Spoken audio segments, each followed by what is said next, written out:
Hari itu seharusnya menjadi milikku. Milik Alina. Hari di mana aku akan mengikat janji suci dengan Danu, pria yang selama 2 tahun terakhir berhasil meyakinkanku bahwa cinta sejati tidak memandang status. Aku, yang sengaja menanggalkan semua kemewahan yang melekat pada namaku sejak lahir, merasa telah menemukan pelabuhan terakhirku. Sebuah gedung serbaguna di pinggir kota menjadi saksi bisu pilihan hidupku. Tidak ada pilar-pilar marmer atau lampu kristal yang biasa menghiasi langit-langit rumahku. Yang ada hanya dekorasi bunga kertas, taplak meja dari kain satin sintetis, dan alunan musik dari pengeras suara yang sesekali berbunyi mendengung. Bagiku, semua itu sempurna. Kesederhanaan ini adalah istanaku, istana yang kubangun bersama Danu. Ibuku, Ibu Riana, duduk di sampingku dengan senyum yang tak pernah pudar. Gaun brokat sederhana yang ia kenakan tampak begitu anggun di tubuhnya yang ringkih. Ia menggenggam tanganku erat, menyalurkan ketenangan yang hanya bisa diberikan oleh seorang ibu. "Kamu cantik sekali, Nak," bisiknya. Matanya berkaca-kaca. Aku membalas senyumnya, merasakan kebahagiaan yang meluap-luap. Semua pengorbananku untuk hidup seperti orang biasa terasa terbayar lunas hari ini. Aku akan menikah dengan pria yang kucintai, dan ibuku ada di sini untuk menyaksikannya. Namun, di seberang meja, ada sepasang mata yang menatap kami dengan tatapan yang berbeda. Ibu Santi, calon ibu mertuaku, tidak pernah bisa menyembunyikan rasa superiornya. Sejak awal perkenalan kami, ia selalu memandangku dan ibuku sebelah mata. Di matanya, kami hanyalah keluarga biasa dari kampung yang beruntung bisa menggaet putranya yang seorang manajer tingkat menengah di sebuah perusahaan swasta. Hari ini pun, di hari yang seharusnya penuh sukacita, ia tak henti-hentinya menebar duri. "Alina, gaunmu ini unik, ya, sederhana sekali," ujarnya saat aku dan Danu berjalan menyambut tamu.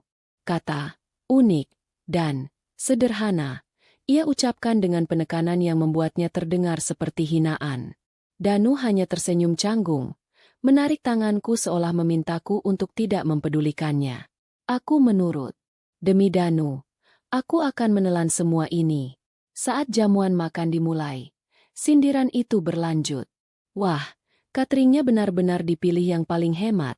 "Ya, Danu? Tidak apa-apa, yang penting kan niatnya." Katanya cukup keras hingga terdengar oleh beberapa tamu di meja kami. Wajah ibuku sedikit memerah, tapi ia tetap tersenyum. Ia menyendokkan sepotong rendang ke piringku, seolah berkata, "Sabar, Nak." Aku mencoba menikmati makananku, mencoba fokus pada Danu yang duduk di sampingku. Tapi pikiranku terusik. Aku melihat bagaimana Ibu Santi memperlakukan pelayan, dengan bentakan-bentakan kecil dan gestur tangan yang merendahkan. Aku melihat bagaimana ia membandingkan acara pernikahanku dengan pernikahan anak temannya yang diadakan di Hotel Bintang 5. Setiap katanya adalah jarum kecil yang menusuk-nusuk gelembung kebahagiaanku. Danu, suamiku sebentar lagi, hanya diam. Ia tidak membela aku, tidak membela ibuku, tidak membela pilihan kami. Ia hanya sibuk menenangkan ibunya dengan bisikan-bisikan yang tak bisa kudengar. Puncak dari segalanya terjadi begitu cepat, namun terasa begitu lambat di mataku. Ibuku, dengan niat baik, bangkit dari kursinya untuk mengambilkan segelas air untuk Ibu Santi yang baru saja terbatuk. Saat berbalik, tubuhnya yang sudah tidak sekuat dulu tanpa sengaja menyenggol lengan Ibu Santi yang sedang memegang sendok sup. Sedikit kuah, hanya beberapa tetes, mengenai gaun sutra berwarna marun yang dikenakan Ibu Santi. Noda itu kecil, nyaris tak terlihat. "Astaga!" Ibu Santi menjerit. Suaranya melengking tinggi, menarik perhatian seluruh ruangan. Musik berhenti. Semua mata tertuju ke meja kami.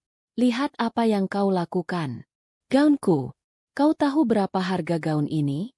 Gajimu setahun pun mungkin tidak cukup untuk menggantinya." Bentaknya pada ibuku. Ibuku, dengan wajah pucat pasi, menunduk dalam-dalam. "Maaf, Bu. Saya benar-benar tidak sengaja." "Maafkan saya," cicitnya. Tangannya gemetar. Ia mencoba membersihkan noda itu dengan tisu, namun tangannya ditepis dengan kasar oleh Ibu Santi.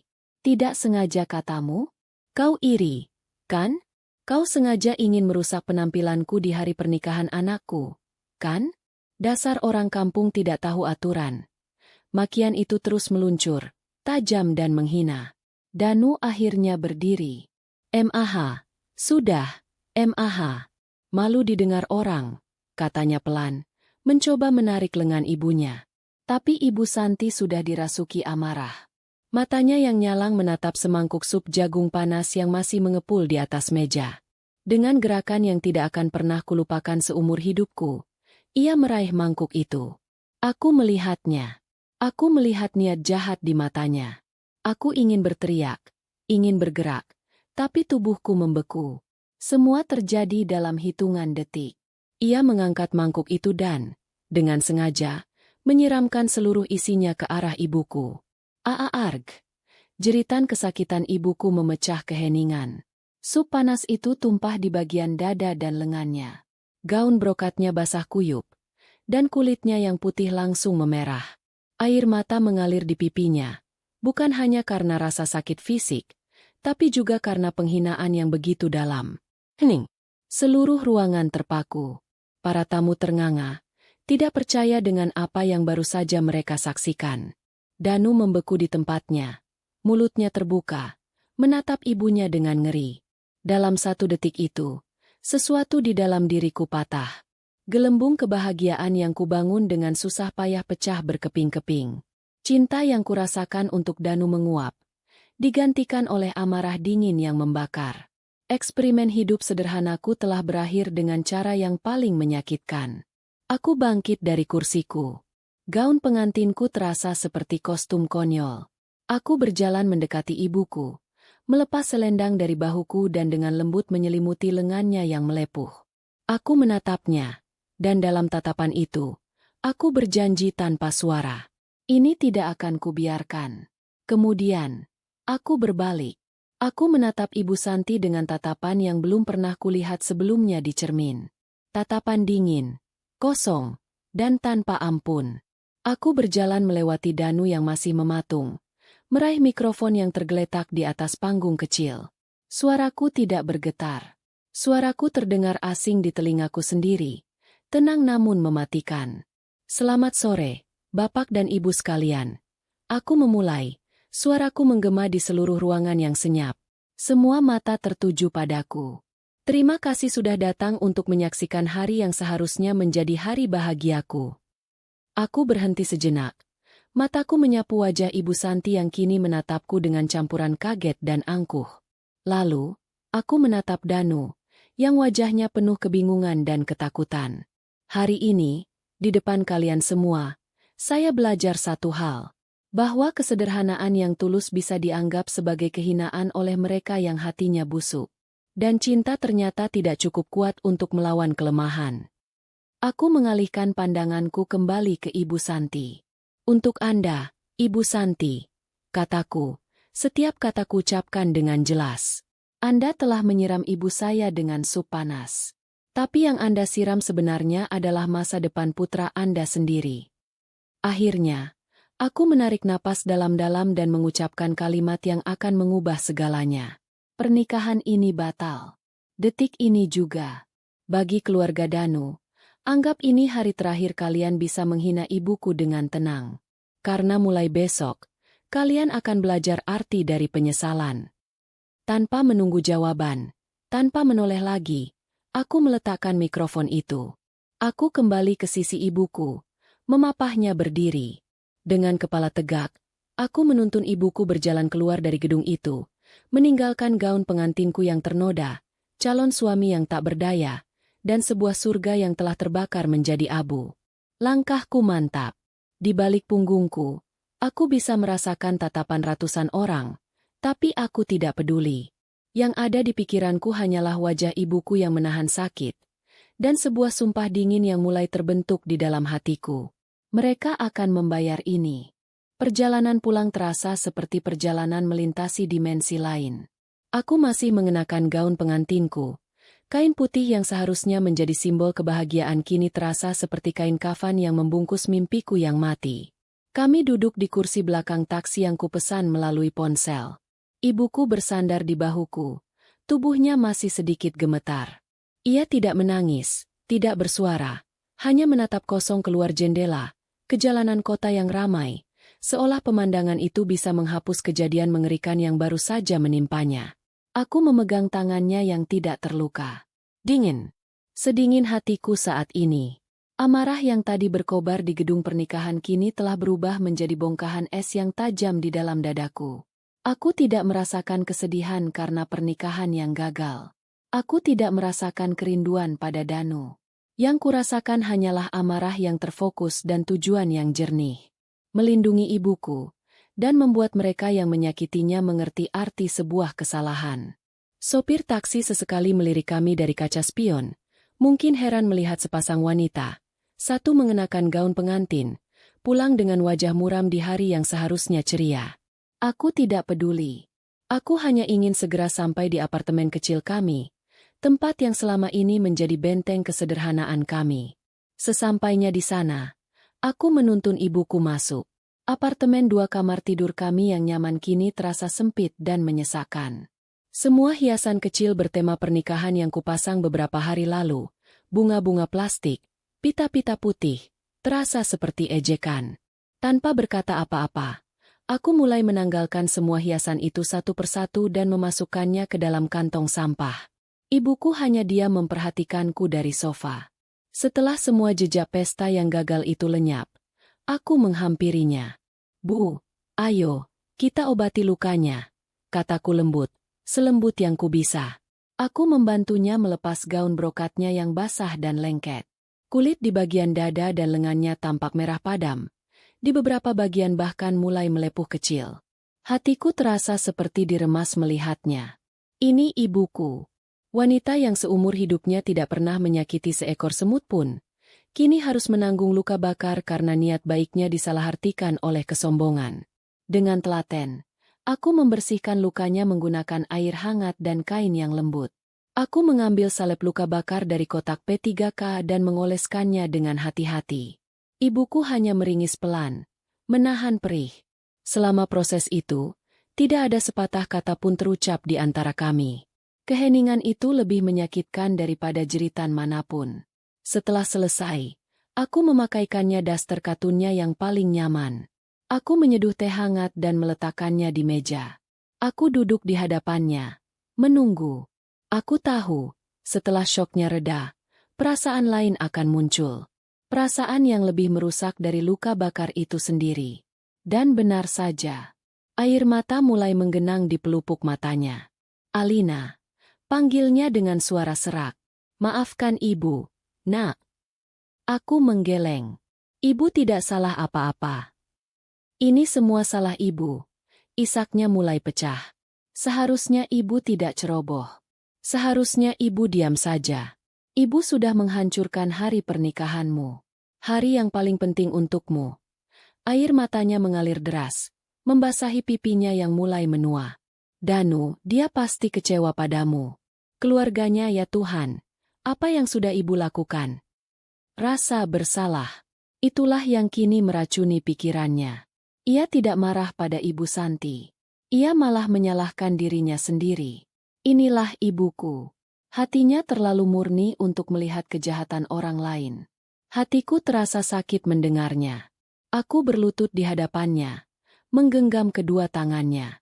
"Bu, dengarkan aku," kataku dengan tatapan sungguh-sungguh, memaksanya untuk menatap mataku. "Hari ini tidak hancur karena ibu. Hari ini hancur karena aku memilih pria yang salah. Pria yang tidak punya tulang punggung untuk membela wanita yang katanya ia cintai, dan ibunya. Aku tidak membatalkan pernikahan karena ibu menumpahkan kuah sup. Aku membatalkannya karena sup itu disiramkan ke ibu, dan Danu hanya diam. Aku melihat wajahnya. Bu, dia tidak marah pada ibunya. Dia hanya takut acaranya berantakan. Di saat itu, aku sadar, jika aku menikah dengannya, seumur hidup aku dan ibu akan selalu menjadi pihak yang harus mengalah. Seumur hidup kita akan selalu dianggap rendah. Aku tidak mau hidup seperti itu, Bu. Dan aku tidak akan pernah membiarkan ibu hidup seperti itu. Aku menghapus air matanya dengan ibu jariku. Ini bukan salah ibu. Ini adalah anugerah. Tuhan menunjukkan sifat asli mereka sebelum aku terikat seumur hidup. Kita seharusnya bersyukur, Bu. Bukan bersedih. Kata-kataku sepertinya sedikit menenangkannya. Isaknya mereda. Meski napasnya masih tersengal. Ia menatapku. Tatapan penuh kekhawatiran. Tapi, Nak, kamu mengatakannya di depan semua orang. Kamu mempermalukan mereka. Mereka akan apa, Bu? Potongku. Nada suaraku kini berubah. Rasa dingin itu kembali. Mereka akan membenci kita? Mereka sudah membenci kita sejak awal. Mereka akan membalas? Biarkan saja.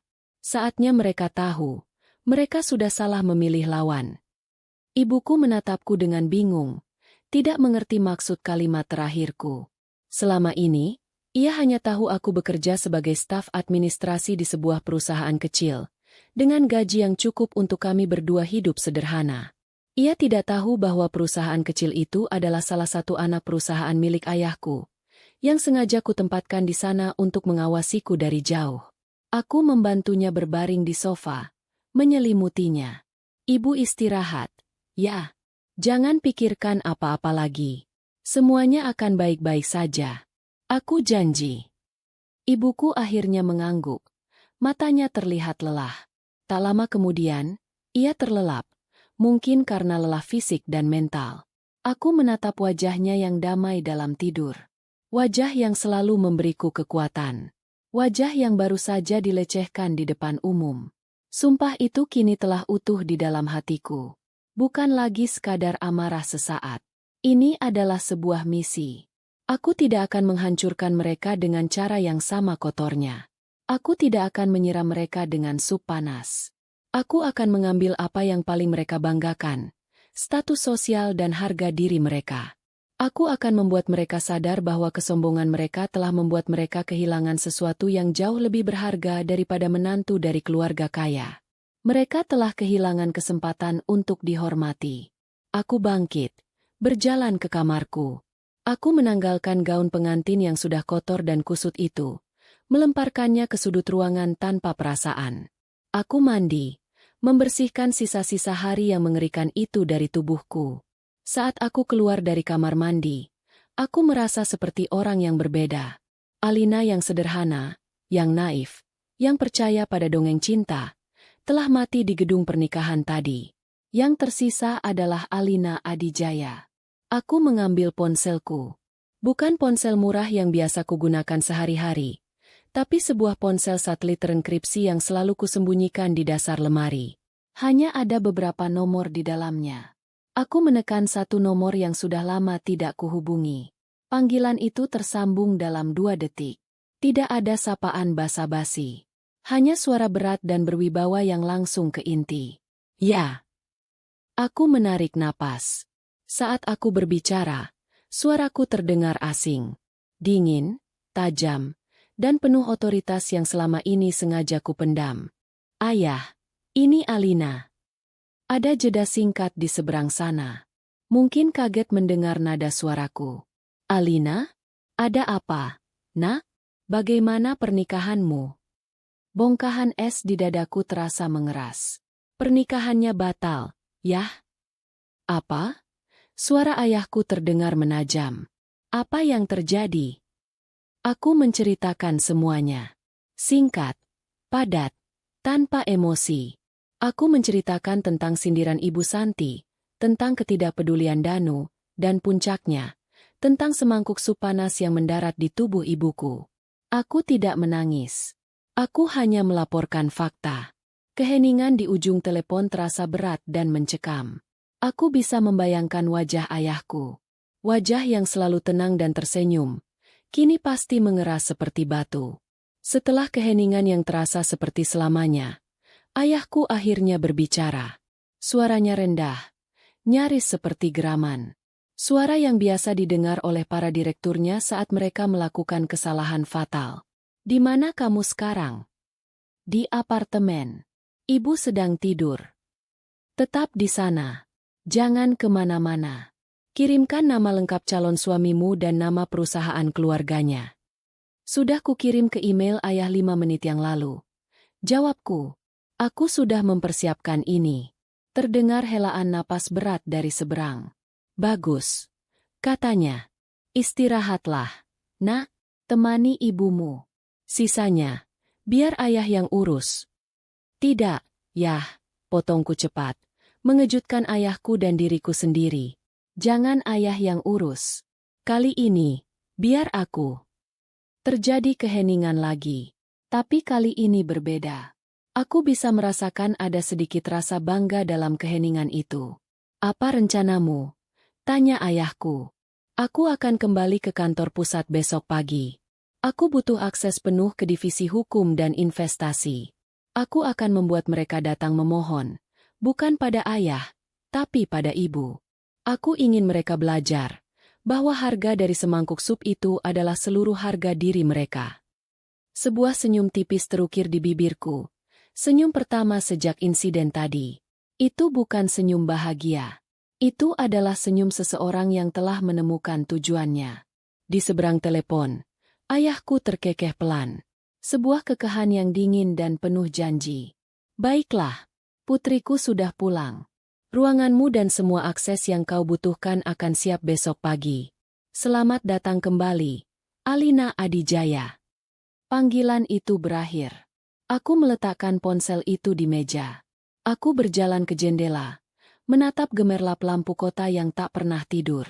Kota yang sama, tapi kini kulihat dengan mata yang berbeda.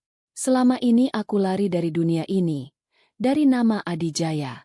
Malam ini, aku akan merengkuhnya kembali. Bukan untuk kekuasaan atau kekayaan, tapi untuk keadilan bagi wanita yang sedang tertidur lelap di sofa itu. Permainan telah dimulai. Dan aku, yang akan menentukan aturannya. Pagi datang tanpa permisi. Sinar matahari menerobos masuk melalui celah gorden di apartemen kecil kami, menyorot debu-debu yang berterbangan di udara. Semalam aku tidak tidur. Aku duduk di kursi, mengawasi ibuku yang terlelap di sofa, memastikan napasnya teratur dan ia tidak kesakitan. Setiap kali ia sedikit bergerak atau mengerang pelan dalam tidurnya, amarah dingin di dalam diriku kembali menyala. Ini adalah malam terpanjang dalam hidupku. Saat ibuku terbangun, ia tampak bingung sejenak, seolah berharap semua yang terjadi kemarin hanyalah mimpi buruk. Tapi kemudian matanya melihat lengannya yang diperban, dan raut wajahnya kembali muram. Aku membawakannya segelas air hangat. Alina, katanya pelan. Semalam, ibu dengar kamu menelepon seseorang. Kamu memanggilnya ayah. Aku mengangguk. Sudah saatnya. Iya, Bu. Aku menelepon ayahku.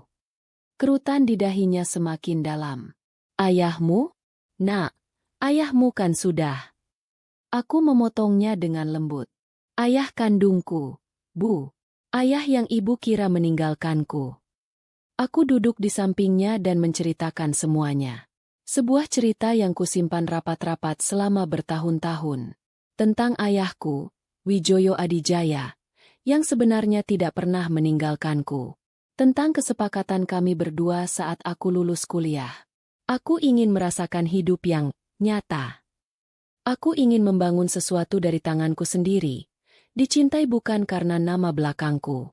Ayahku, dengan berat hati, menyetujuinya.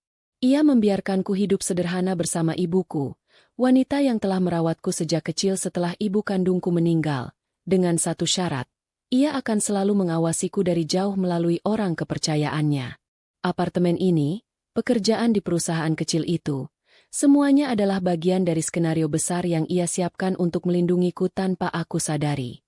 Ibuku mendengarkan dengan mulut sedikit terbuka.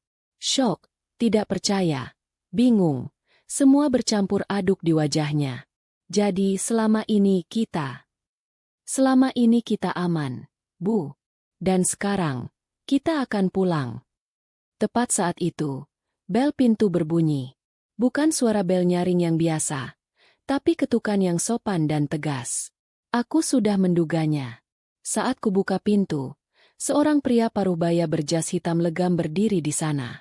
Wajahnya datar tanpa ekspresi, Tapi matanya menunjukkan rasa hormat yang dalam. Dia adalah Pak Suryo, kepala keamanan pribadi ayahku. Selamat pagi, Nona Alina.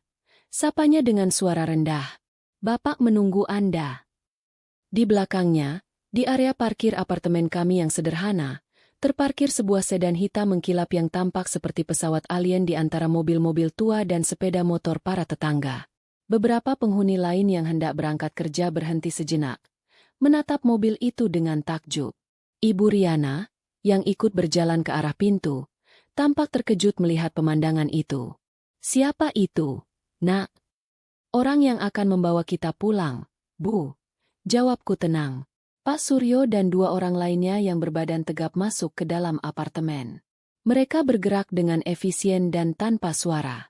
Nona, apa saja yang perlu kami bawa? Tanya Pak Suryo. Aku melihat sekeliling apartemen yang telah menjadi sangkarku selama 3 tahun ini. Semua perabotan, piring, gelas, semuanya adalah simbol dari kehidupan yang telah gagal. Hanya pakaian kami dan album foto di atas meja itu, kataku. Sisanya, tinggalkan saja. Ibuku masih tampak linglung. Tapi, Nak, ini barang-barang kita. Aku memegang bahunya. Bu, kita akan punya yang lebih baik. Kita akan kembali ke tempat yang seharusnya. Proses berkemas berlangsung cepat. Sementara anak buah Pak Suryo memasukkan barang-barang kami ke dalam koper, aku menuntun ibuku untuk berganti pakaian. Kami meninggalkan apartemen itu tanpa menoleh ke belakang. Saat kami berjalan menuju mobil mewah itu, aku bisa merasakan tatapan para tetangga. Tatapan penuh tanya dan spekulasi. Aku tidak peduli. Topengku sudah terlepas. Perjalanan itu kontras 180 derajat dengan perjalanan kami kemarin. Di dalam mobil, tidak terdengar suara bising jalanan. Yang ada hanya deru halus mesin dan pendingin udara yang sejuk. Ibuku duduk terpaku, memandangi interior mobil yang dilapisi kulit dan kayu mahal. Kami melaju meninggalkan jalanan yang padat dan macet, menuju sebuah kawasan perbukitan yang hijau dan asri. Kami melewati sebuah gerbang keamanan raksasa dengan penjaga berseragam. Di dalamnya, jalanan pribadi yang mulus membentang di antara taman-taman yang terawat sempurna. Rumah-rumah di sini bukanlah rumah, melainkan istana-istana pribadi yang tersembunyi di balik pagar tinggi. Dan yang paling besar, yang terletak di puncak bukit dengan pemandangan terbaik, adalah tujuan kami. Mobil berhenti di depan sebuah rumah dengan pilar-pilar putih raksasa dan pintu kayu setinggi 2 kali tubuhku. Saat pintu mobil dibuka oleh seorang sopir berseragam, deretan pelayan sudah berbaris rapi di teras untuk menyambut kami. Mereka semua menunduk hormat. Ibuku mencengkeram lenganku, tampak kewalahan dan sedikit takut. Dan di sana, di puncak tangga, berdiri seorang pria tegap dengan rambut yang sudah memutih di beberapa bagian. Ia mengenakan setelan bisnis berwarna abu-abu, namun tatapannya hangat. Itu ayahku, Wijoyo Adijaya. Ia menuruni tangga dengan langkah cepat. Ia tidak memelukku lebih dulu. Ia langsung menghampiri ibuku. Riana. Sapanya lembut. Maafkan saya. Seharusnya saya tidak membiarkan ini terjadi. Ia melihat perban di lengan ibuku. Rahangnya mengeras, dan kilat berbahaya muncul di matanya sejenak sebelum ia berhasil mengendalikannya. Suryo, panggil dokter pribadi saya sekarang juga untuk memeriksa lukanya. Baik, Pak. Jawab Pak Suryo, lalu segera beranjak pergi. Ayahku kemudian menoleh padaku. Ia tidak memelukku, hanya meletakkan tangannya di bahuku. Tatapannya mengatakan segalanya. Selamat datang kembali, dan sekarang saatnya bekerja. Kamarmu sudah disiapkan seperti sedia kala. Istirahatlah sejenak. 1 jam lagi, temui aku di ruang kerja, katanya. Itu adalah sebuah perintah. Aku mengangguk. Aku menuntun ibuku, yang masih seperti dalam mimpi, masuk ke dalam rumah. Pelayan menunjukkan kamarnya, sebuah suite mewah yang lebih besar dari seluruh apartemen kami. Aku membantunya duduk di tepi ranjang. Ini semua. Ibuku tidak bisa menyelesaikan kalimatnya. Ini rumah kita, Bu. Mulai sekarang, kataku. Aku meninggalkannya dalam perawatan seorang pelayan wanita yang lembut untuk beristirahat. Aku berjalan menyusuri koridor yang familiar menuju kamarku. Semuanya masih sama. Ranjang berukuran raksasa, jendela setinggi langit-langit dengan pemandangan kebun mawar, dan sebuah pintu menuju ruang ganti yang lebih mirip butik desainer. Aku membuka lemari-lemari kaca itu.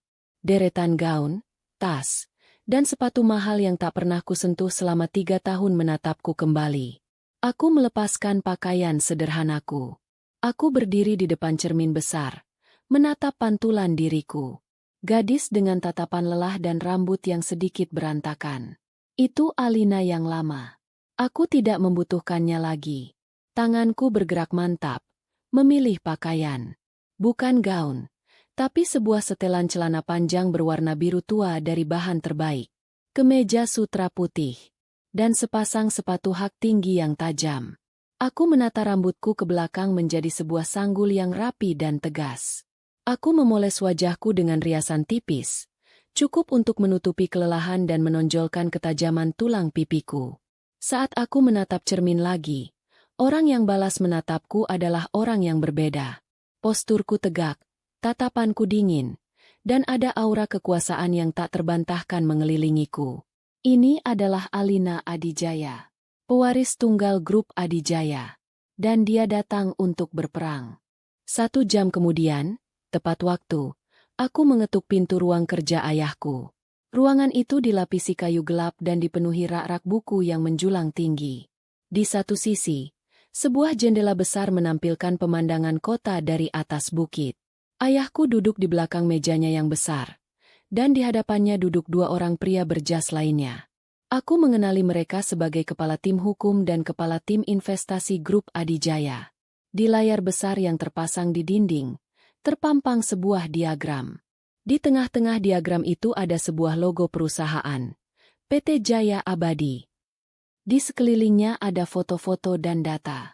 Foto Danu, foto Ibu Santi, foto Ayah Danu, Bapak Hartono, daftar aset mereka, daftar klien mereka, daftar utang mereka di bank. Semuanya sudah terpampang di sana. Tim ayahku bekerja dengan sangat cepat. Ayahku memberi isyarat agar aku duduk. Mereka perusahaan pemasok bahan bangunan kelas menengah, kata kepala tim investasi, memulai penjelasannya. Klien terbesarnya, PT Graha Sentosa, menyumbang 40% pendapatan mereka. Mereka punya pinjaman yang cukup besar di Bank BCA dan Mandiri untuk ekspansi usaha. Marin keuntungan mereka tipis. Mereka sangat rentan. Aku mendengarkan dengan saksama, menyerap setiap informasi. Pikiranku bekerja dengan cepat, menghubungkan titik-titik, mencari celah terlemah. Ayahku menatapku. Apa yang ingin kau lakukan, Alina? Aku mencondongkan tubuhku ke depan. Mataku tertuju pada logo PT Jaya Abadi di layar. Saya tidak ingin mereka bangkrut. Itu terlalu mudah dan terlalu cepat. Kataku, suaraku tenang dan terukur. Saya ingin mereka merasakannya pelan-pelan. Saya ingin mereka bangun setiap pagi dengan rasa cemas. Saya ingin mereka melihat semua yang mereka banggakan hancur berkeping-keping di depan mata mereka, dan mereka tidak tahu kenapa. Aku menoleh pada kepala tim investasi, PT Graha Sentosa. Apakah kita punya hubungan dengan mereka? Pria itu tersenyum tipis. Pemilik PT Graha Sentosa adalah sepupu dari istri direktur keuangan kita. Mereka berutang budi pada kita. Bagus, kataku. Suruh mereka putuskan kontraknya. Segera.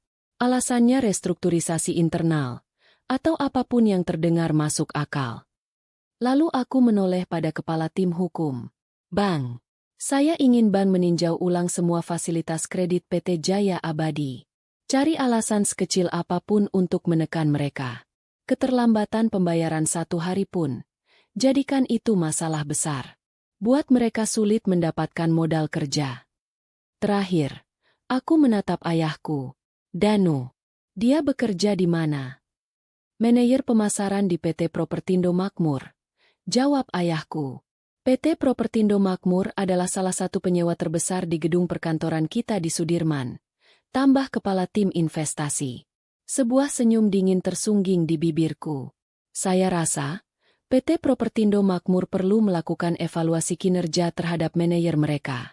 Mungkin ada seseorang yang performanya tidak lagi memuaskan. Keheningan menyelimuti ruangan. Kedua kepala tim itu menatapku dengan campuran rasa kaget dan kagum. Ayahku hanya bersandar di kursinya. Matanya berkilat bangga. Topeng kesederhanaan telah sepenuhnya kulepaskan. Sang putri telah kembali ke singgasananya. Dan ia siap untuk memimpin pertempuran. Baik, kataku. Berdiri dari kursi. Mari kita mulai. 2 hari setelah pernikahan yang gagal itu, suasana di rumah keluarga Danu justru terasa lega. Ibu Santi, setelah semalaman mengomel tentang betapa memalukannya insiden itu, kini justru merasa menang. Ia duduk di sofa ruang tamunya yang mewah, menyeruput teh dari cangkir porselen mahal, dan berbicara dengan salah seorang temannya di telepon. Iya, Jeng. Untung saja batal. Lega sekali saya. Ternyata gadis itu dan ibunya memang tidak punya kelas sama sekali.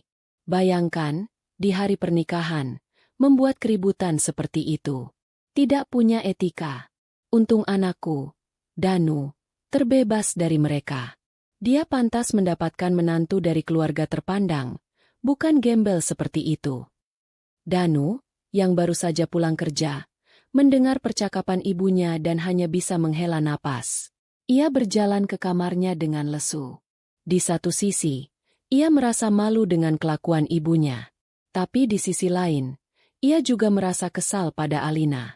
Bagaimana bisa Alina mempermalukan keluarganya seperti itu di depan semua orang? Egonya sebagai laki-laki terluka. Ia mencoba meyakinkan dirinya sendiri bahwa ini adalah yang terbaik. Alina terlalu keras kepala, dan hidup bersamanya pasti akan sulit.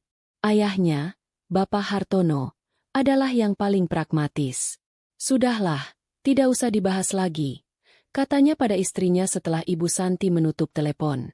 Yang penting sudah selesai. Sekarang fokus saja pada bisnis. Proyek perumahan di Bekasi itu akan segera dimulai. Keuntungan kita akan besar. Mereka bertiga makan malam dengan suasana yang hampir normal. Seolah-olah tidak pernah ada gadis bernama Alina dalam hidup mereka.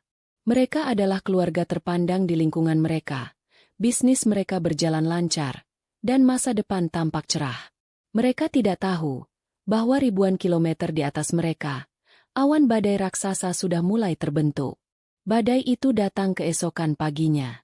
Bukan dalam bentuk guntur atau kilat, tapi dalam bentuk sebuah panggilan telepon. Bapak Hartono sedang menikmati kopinya sambil membaca koran saat ponselnya berdering. Nama yang tertera adalah Pak Gunawan, PT Graha Sentosa. Itu adalah klien terbesar mereka. Selamat pagi, Pak Gunawan. Sapa Pak Hartono dengan ceria. Pagi, Pak Hartono. Balas suara di seberang dengan nada kaku. Maaf mengganggu. Saya menelepon untuk memberitahukan bahwa, dengan sangat menyesal, kami harus membatalkan kontrak pengadaan bahan bangunan dengan PT Jaya Abadi. Pak Hartono nyaris tersedak kopinya. Apa? Dibatalkan? Tapi kenapa? Kontrak kita masih berjalan 3 tahun lagi. Kita tidak pernah ada masalah. Ini keputusan dari manajemen pusat, Pak. Ada restrukturisasi besar-besaran.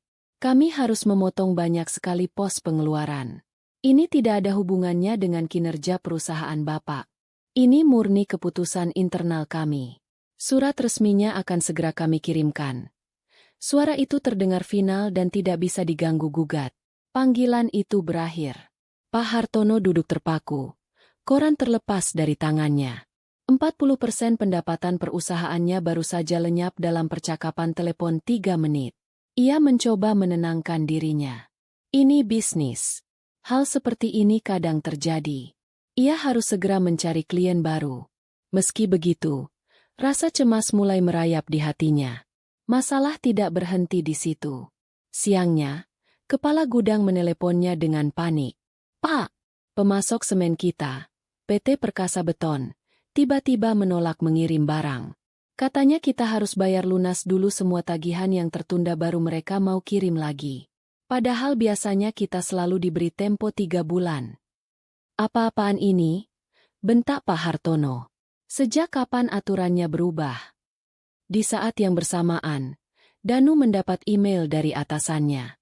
Rapat penting yang seharusnya ia pimpin besok dibatalkan. Proyek baru yang dijanjikan padanya diberikan kepada rekan kerjanya. Saat ia mencoba bertanya pada atasannya, jawabannya sangat dingin. Kinerjamu sedang dalam evaluasi, Danu. Untuk sementara, kerjakan saja tugas-tugas rutinmu. Danu merasa seperti dipukul. Evaluasi, kinerjanya selalu menjadi yang terbaik. Promosi yang sudah di depan mata kini terasa menjauh. Malam itu, suasana di meja makan keluarga Danu sangat berbeda. Tidak ada lagi kelegaan atau kesombongan. Yang ada hanya ketegangan. Ada apa sebenarnya ini? Tanya Ibu Santi dengan cemas setelah mendengar semua kabar buruk itu. Kenapa tiba-tiba semua jadi begini? Ini pasti karena gadis pembawa sial itu. Jangan mulai lagi dengan tahayulmu, MAH. Sentak Pak Hartono, stres terlihat jelas di wajahnya. Ini masalah bisnis. Pasti ada sesuatu yang tidak beres. Tapi ini aneh, Pak.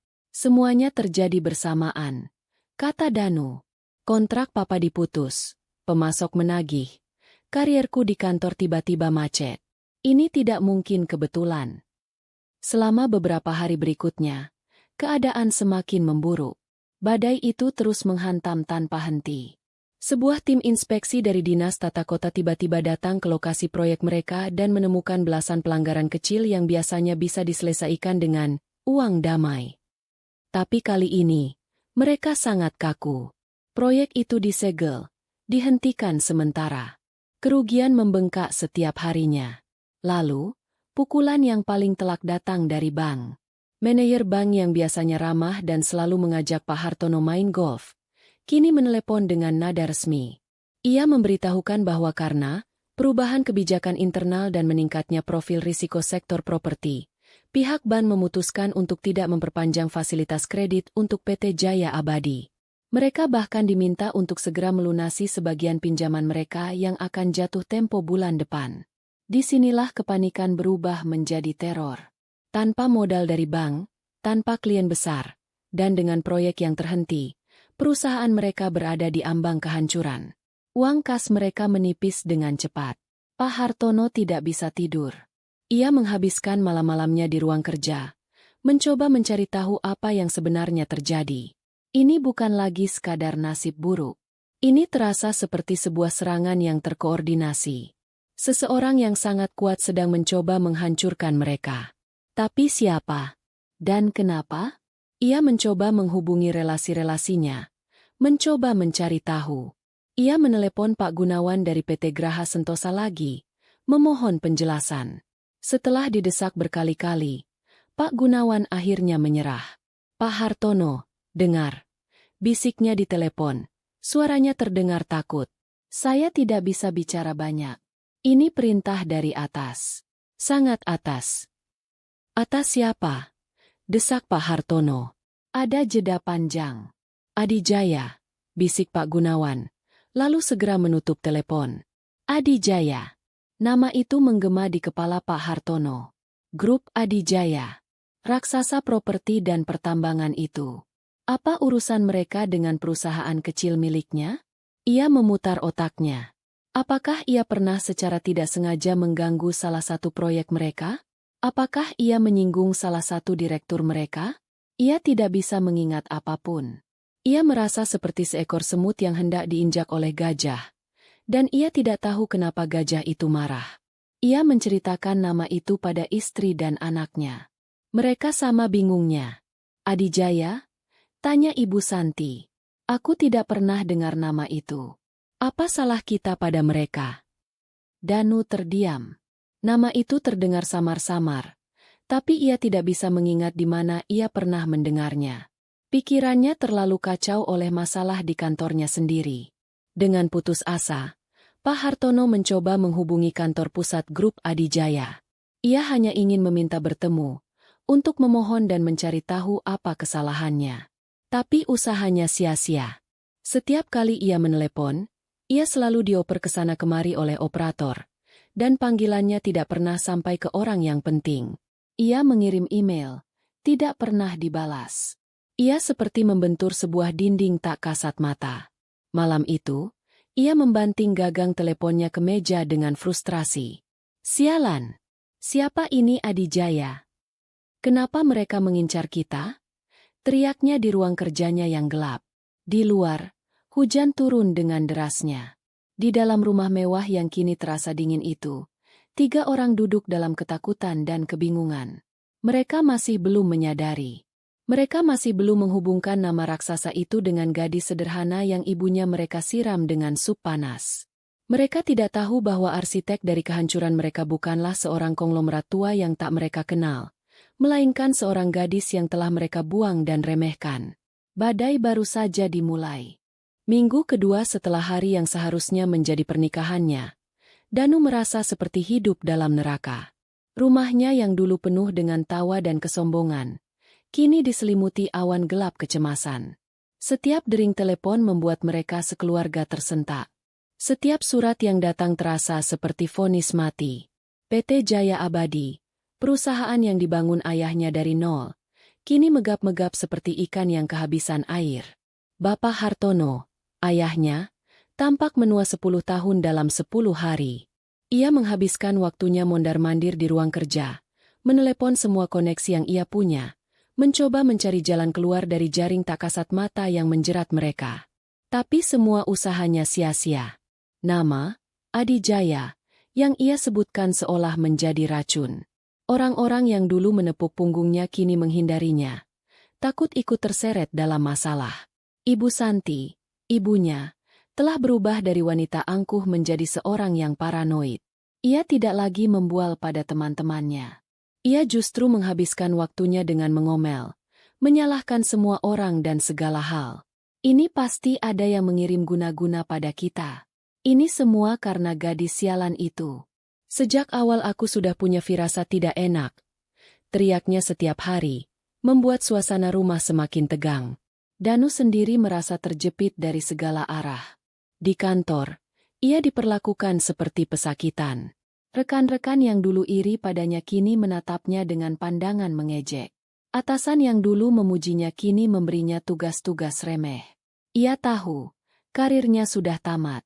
Promosi itu hanyalah mimpi yang kini telah lenyap.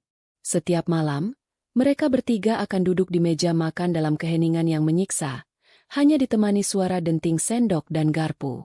Malam ini, ayahnya meletakkan sendoknya dengan kasar. "Aku sudah buntu," kata Pak Hartono. Suaranya serak karena lelah. Tidak ada yang mau membantu. Nama Adijaya itu seperti tembok raksasa yang tidak bisa ditembus. "Lalu kita harus bagaimana, Pah?" Isak Ibu Santi. "Rumah kita akan disita bank. Perusahaan akan bangkrut. Kita akan jadi gelandangan." Danu hanya diam. Pikirannya berputar. Ia terus teringat pada Alina. Pada kesederhanaannya, pada senyumnya, dan pada tatapan matanya yang berubah dingin di hari pernikahan itu. Ia teringat pada kalimat terakhirnya. "Kalian akan belajar arti dari penyesalan." Mungkinkah? Mungkinkah gadis biasa seperti Alina punya hubungan dengan semua ini?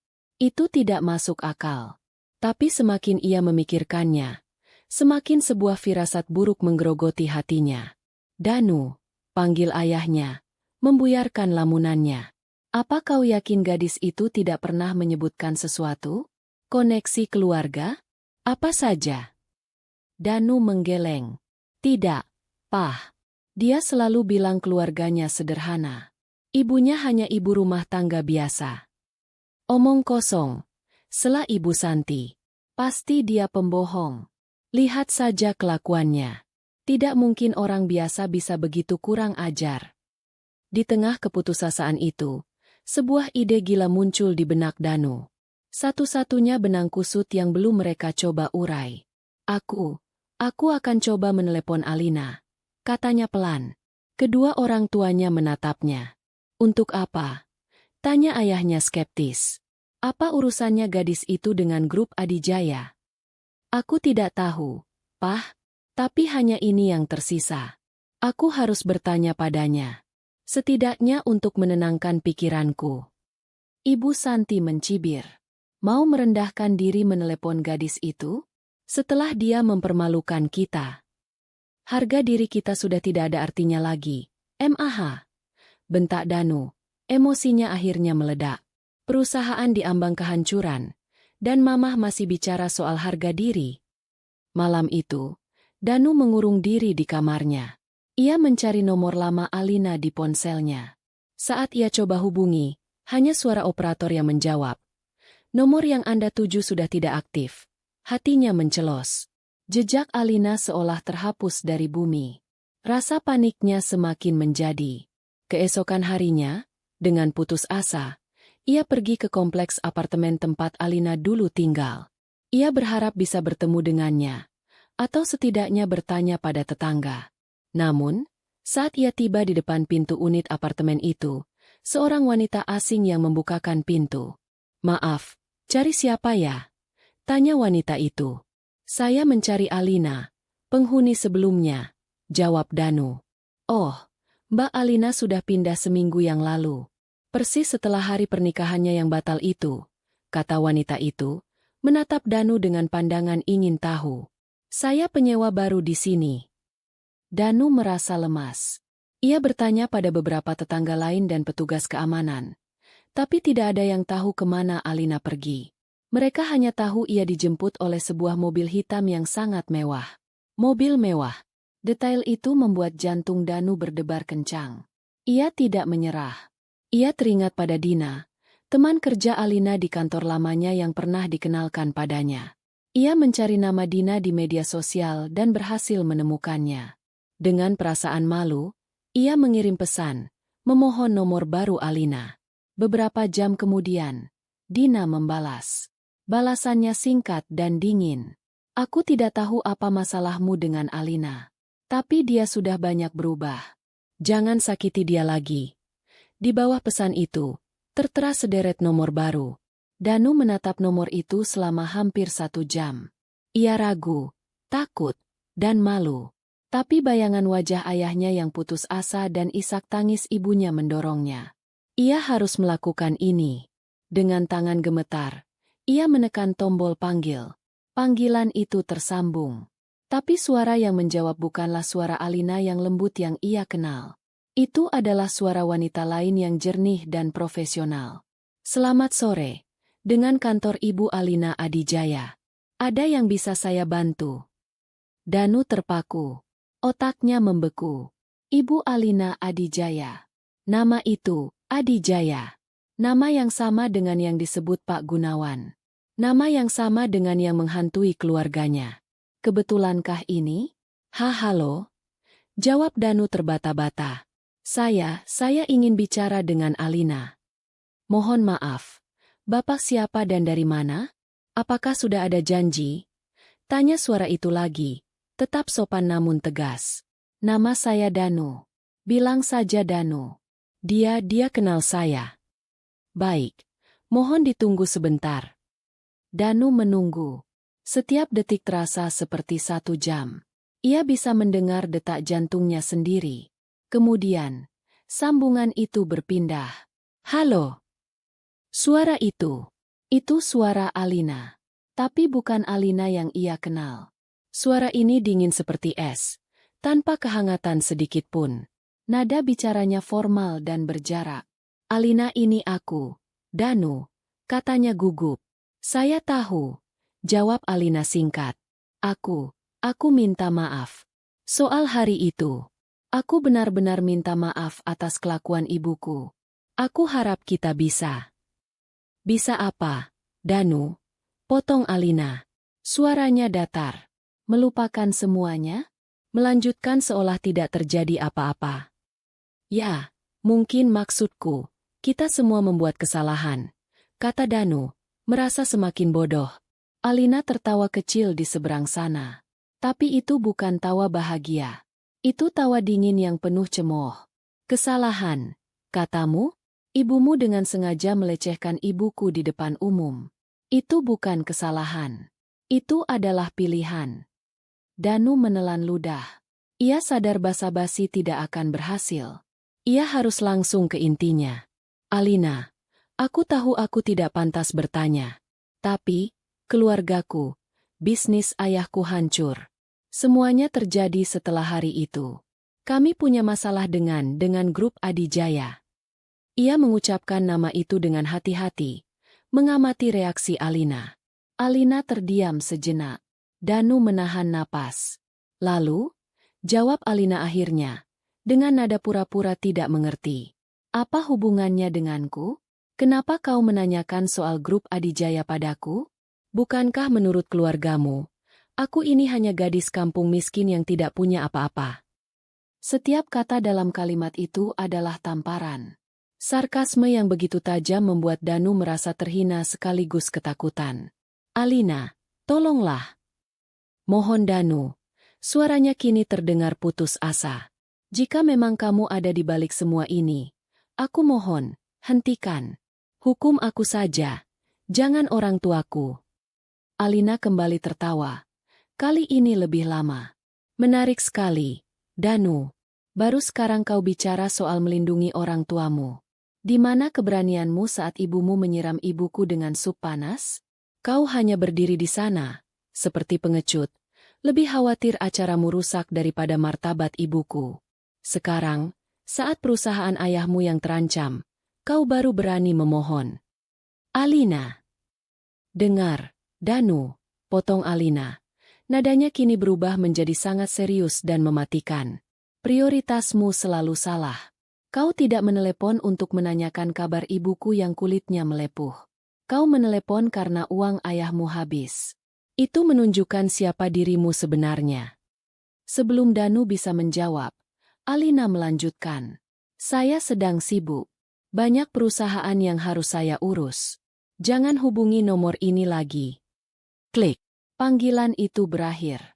Danu menatap ponsel di tangannya. Kosong. Ibu Alina Adijaya. Banyak perusahaan yang harus saya urus. Kenapa kau menanyakan soal grup Adijaya padaku? Semua potongan puzzle itu kini mulai menyatu di kepalanya, membentuk sebuah gambaran yang begitu mengerikan, begitu mustahil, hingga ia tidak berani mempercayainya. Ia berjalan gontai keluar dari kamarnya. Ayah dan ibunya langsung menatapnya dengan penuh harap. Bagaimana, Danu? Apa katanya? Tanya Pak Hartono. Danu menatap kedua orang tuanya. Wajahnya pucat pasi. Ia menceritakan percakapannya di telepon. Tentang suara sekretaris, tentang panggilan Ibu Alina Adijaya, tentang jawaban Alina yang dingin dan penuh sarkasme. Ibu Santi menggelengkan kepalanya dengan histeris. Tidak mungkin. Itu tidak mungkin. Dia pasti hanya menggertak. Dia membayar orang untuk berpura-pura. Dia ingin kita takut. Tapi Pak Hartono, sang pebisnis, melihat sesuatu yang lain. Ia melihat sebuah pola yang mengerikan. Dia tidak menyangkalnya. Danu, desisnya, matanya menyiratkan ketakutan yang luar biasa. Dia tidak bilang, aku tidak tahu apa-apa. Dia mengelak dan mengejek kita. Dia tahu segalanya. Ia menatap putranya dengan tatapan tajam. Kita salah fokus selama ini. Kita tidak seharusnya menyelidiki grup Adijaya. Kita harus menyelidiki siapa sebenarnya Alina. Setelah panggilan telepon yang mengerikan itu, suasana di rumah keluarga Hartono berubah dari panik menjadi teror yang terfokus. Nama Alina, yang tadinya hanya dianggap sebagai sumber sial, kini menjadi pusat dari misteri yang mengancam menenggelamkan mereka. Bapak Hartono, dengan sisa-sisa uang perusahaan yang ada, mengambil langkah yang belum pernah ia lakukan sebelumnya. Ia menyewa seorang penyelidik swasta. Bukan penyelidik kelas atas yang mahal, tapi seorang mantan polisi bernama Bowo, yang memiliki kantor kecil di sebuah ruko sempit. Hartono menemuinya secara diam-diam. Saya ingin Anda mencari tahu semua tentang wanita ini, kata Hartono, meletakkan selembar foto Alina di atas meja. Foto itu diambil diam-diam oleh fotografer di hari pernikahan. Namanya Alina. Hanya itu yang saya tahu. Cari tahu siapa dia, siapa keluarganya, dari mana asalnya. Segalanya. Bowo mengamati foto itu. Kenapa, Pak? Masalah utang. Lebih rumit dari itu. jawab Hartono. Anggap saja kelangsungan hidup saya bergantung pada informasi ini. Bowo mengangguk, memasukkan foto itu ke dalam amplop. Beri saya waktu 3 hari. 3 hari itu terasa seperti sebulan bagi keluarga Hartono. Mereka menunggu dengan cemas. Sementara itu, tekanan terus datang. Ban mengirim surat peringatan pertama. Pemasok lain menolak mengirim barang. PT Jaya Abadi benar-benar lumpuh. Hari pertama, Bowo memulai penyelidikannya dari titik awal, apartemen tempat Alina pernah tinggal. Ia berbicara dengan tetangga dan petugas keamanan. Informasinya sama dengan yang didapat Danu. Alina dan ibunya pergi dijemput mobil hitam mewah. Tidak ada yang tahu plat nomornya. Tidak ada yang tahu tujuannya. Hari kedua, Bowo mendatangi perusahaan kecil tempat Alina dulu bekerja. Ia mengaku sebagai petugas sensus untuk bisa melihat data karyawan. Ia menemukan data Alina, tapi semuanya tampak terlalu biasa. Alamat apartemen sewaan, nomor telepon yang sudah tidak aktif, kolom kontak darurat diisi dengan nama ibunya, Riana. Tidak ada jejak keluarga lain. Saat ia bertanya lebih jauh pada manajer personalia, jawabannya sangat standar. Mbak Alina mengundurkan diri baik-baik. Kami tidak tahu dia sekarang di mana. Semuanya buntu. Jejak Alina seolah terhapus dengan sangat rapi. Pada hari ketiga, Bowo menelepon Hartono. Pak, saya buntu. Wanita ini seperti hantu. Tidak ada catatan. Tidak ada jejak. Setelah dia keluar dari apartemennya, dia lenyap. Harus ada sesuatu. Desak Hartono di telepon. Suaranya terdengar putus asa. Coba cari lagi. Media sosial. Apa saja. Bowo menghela napas. Pekerjaan ini ternyata lebih sulit dari yang ia duga. Ia kembali ke kantornya. Menyalakan komputer. Ia sudah mencoba mencari nama Alina di semua platform media sosial, tapi ada ribuan nama yang sama. Tidak ada petunjuk. Kemudian, ia teringat sesuatu. Hartono menyebut nama Adi Jaya. Mungkin ia harus mengubah strateginya. Ia tidak akan mencari Alina. Ia akan mencari Adi Jaya. Ia mengetik grup Adi Jaya di mesin pencari. Ribuan artikel berita bisnis dan foto-foto perusahaan muncul. Ia membuka satu persatu, mencari wajah-wajah direksi, berharap menemukan koneksi. Tidak ada. Ia lalu mencoba pencarian yang lebih spesifik, keluarga Wijoyo Adijaya. Wijoyo Adijaya adalah pendiri dan pemimpin tertinggi grup itu. Seorang figur legendaris yang sangat jarang muncul di publik. Beberapa artikel gosip muncul, menyebutkan bahwa Wijoyo adalah seorang duda yang memiliki 1 anak perempuan. Tapi anaknya itu sangat dijaga privasinya dan tidak pernah terekspos media. Bowo hampir menyerah. Mungkin ini memang hanya kebetulan. Mungkin Alina hanya seorang penipu yang kebetulan menggunakan nama yang sama untuk menakut-nakuti Danu. Tapi ia memutuskan untuk mencoba satu hal terakhir. Ia melakukan pencarian gambar dengan kata kunci, Wijoyo Adijaya acara sosial. Ia menggulir ratusan foto, peresmian gedung, konferensi pers, rapat pemegang saham. Wajah Wijoyo Adijaya selalu tampak serius, dikelilingi pria-pria berjas lainnya. Lalu, matanya berhenti pada sebuah foto. Foto itu berkualitas agak rendah, sepertinya diambil dari arsip berita sebuah universitas swasta ternama, 3 tahun yang lalu. Judul beritanya, Grup Adijaya berikan beasiswa penuh bagi lulusan terbaik. Di foto itu, Wijoyo Adijaya sedang menyerahkan sebuah plakat secara simbolis. Dan di antara kerumunan mahasiswa di latar belakang, berdiri seorang gadis yang tersenyum cerah. Rambutnya dikuncir kuda. Wajahnya tampak lebih muda dan riang. Tapi Bowo mengenalinya. Tanpa keraguan sedikit pun, itu adalah Alina. Jantung Bowo berdebar. Ia memperbesar foto itu. Alina berdiri agak jauh dari Wijoyo, tapi tatapan mereka seolah terhubung. Ada kehangatan di sana. Ini bukan sekadar kebetulan. Ia terus mencari. Ia menggunakan foto Alina dari universitas itu untuk melakukan pencarian gambar terbalik. Dan kali ini, ia menemukan jackpot. Sebuah blog pribadi milik salah seorang teman kuliah Alina. Blog itu sudah lama tidak aktif. Postingan terakhirnya adalah 4 tahun yang lalu, tentang sebuah pesta ulang tahun. Ada beberapa foto di sana. Dan di salah satu foto, Alina sedang meniup lilin kue ulang tahun. Di sampingnya, berdiri pria yang sama dengan yang ada di berita universitas, tersenyum bangga. Pria itu adalah Wijoyo Adijaya. Di bawah foto itu, ada sebuah komentar dari teman mereka. Wah, seru banget pestanya. Selamat ulang tahun ya, Alina. Salam buat Pak Wijoyo. Ayahmu hebat sekali.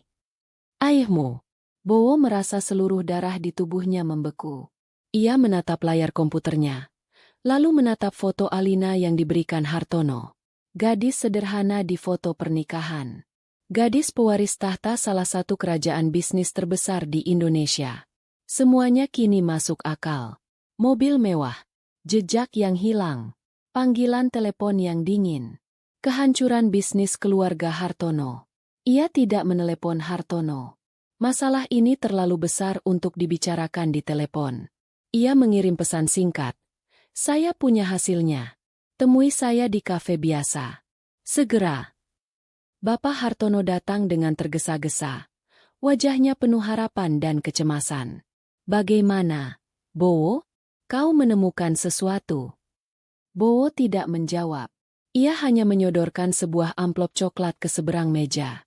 Hartono membukanya dengan tangan gemetar. Di dalamnya ada 2 lembar kertas. Lembar pertama adalah foto Alina di hari pernikahannya. Lembar kedua adalah cetakan berwarna dari foto di blog ulang tahun itu. Alina yang tersenyum di samping Wijoyo Adijaya. Hartono mengerutkan kening. Ini kan Alina? Siapa pria tua di sebelahnya? Kakeknya? Tanyanya. Masih belum mengerti. Bowo menatap lurus ke mata Hartono. Ia mengucapkan kalimatnya pelan-pelan, membiarkan setiap kata meresap. Pria itu bukan kakeknya. Pak, itu Wijoyo Adijaya, pendiri dan pemilik grup Adijaya. Ia berhenti sejenak, lalu menyampaikan pukulan terakhirnya. Dia ayahnya. Dunia Bapak Hartono runtuh saat itu juga. Warna menghilang dari pandangannya. Suara kafe yang ramai mendadak senyap. Ia hanya bisa mendengar suara denging di telinganya. Ia menatap foto itu, lalu menatap Bowo, lalu kembali menatap foto itu. Otaknya berputar, mencoba memproses informasi yang mustahil itu. Alina, gadis sederhana yang putranya kencani. Gadis yang ibunya mereka anggap kampungan. Gadis yang calon mertuanya siram dengan sup panas di depan umum. Adalah putri tunggal Wijoyo Adijaya.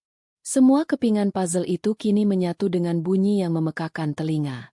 Kontrak yang dibatalkan. Ban yang menekan. Proyek yang dihentikan. Karir Danu yang macet. Semuanya bukan kebetulan. Semuanya adalah serangan yang terencana, diluncurkan oleh sebuah kekuatan raksasa.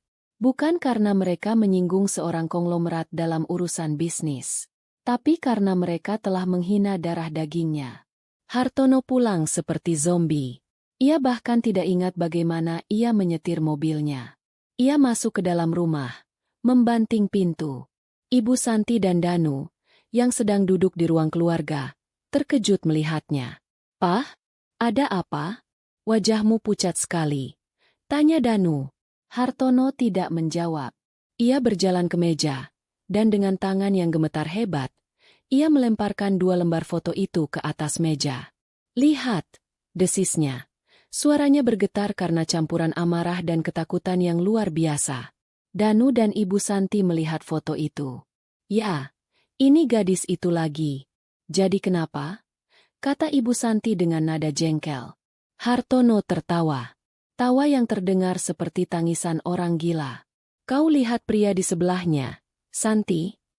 Kau lihat dia?" "Iya, aku lihat. Pria tua. Memangnya kenapa?" "Itu Wijoyo Adijaya, Santi. Pemilik grup Adijaya," teriak Hartono, suaranya pecah. Ia mencengkeram kedua bahu istrinya dan mengguncangnya. "Dan kau telah melakukan hal yang tak terbayangkan. Kau menyiram putri tunggalnya dengan semangkuk sup panas. Hening. Waktu seolah berhenti. Danu menatap foto itu, lalu menatap ayahnya. Mulutnya terbuka, tapi tidak ada suara yang keluar. Ibu Santi perlahan-lahan melepaskan pandangannya dari suaminya, kembali menatap foto di atas meja. Matanya membelalak. Warna perlahan terkuras dari wajahnya yang sombong. Ia teringat setiap kata hinaan yang ia lontarkan pada Alina dan ibunya. Ia teringat pada perbuatannya di pesta pernikahan. Ia teringat pada tawa kemenangannya setelah pernikahan itu batal. Cangkir teh yang ada di meja sampingnya tersenggol oleh tangannya yang gemetar.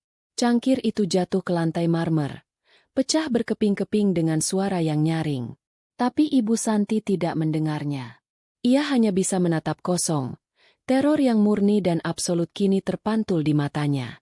Mereka bukan hanya telah membuat kesalahan. Mereka telah menandatangani surat kematian untuk hidup mereka sendiri. Pecahan cangkir teh di lantai marmer itu seolah menjadi simbol pecahnya dunia keluarga Hartono. Keheningan yang mengikuti teriakan Bapak Hartono lebih menakutkan daripada badai manapun. Ibu Santi merosot ke lantai. Tubuhnya lemas, tatapannya kosong. Kesombongan yang menjadi selubungnya selama puluhan tahun kini luruh, meninggalkan sosok wanita parubaya yang ringkih dan ketakutan. Ia tidak menangis, tidak menjerit. Syok telah merenggut suaranya.